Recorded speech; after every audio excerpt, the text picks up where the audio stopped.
Les rebelles Touaregs proclament l'indépendance du nord du Mali. La région conquise par des islamistes et des Touaregs est en proie au chaos. Des diplomates algériens ont été enlevés jeudi. Les États ouest-africains envisagent une intervention militaire.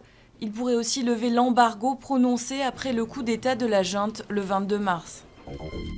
Vers un naufrage du procès de l'Erika, la Cour de cassation pourrait annuler toute la procédure judiciaire.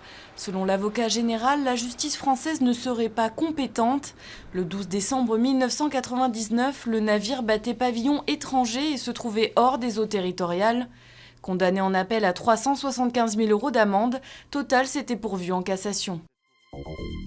Situation sous contrôle à la centrale nucléaire de Penly en Seine-Maritime après 2 départs de feu dans un des réacteurs. EDF affirme avoir mis fin à la fuite sur un joint du circuit de refroidissement et assure qu'il n'y aura aucune conséquence sur l'environnement. Un incident classé de niveau 1 sur une échelle de 7. Marée rouge sur la ville rose. Après la Bastille, Jean-Luc Mélenchon a pris jeudi soir le Capitole à Toulouse, où plusieurs dizaines de milliers de ses partisans étaient réunis. Une nouvelle démonstration de force pour le candidat du Front de gauche qui rêve désormais du second tour. Les sondages le créditent de 13 à 15% des intentions de vote. Jouer de la musique avec la langue, les concepteurs de l'iPad ne l'avaient sans doute pas envisagé. C'est pourtant un des passe-temps des orang-outans d'un zoo américain.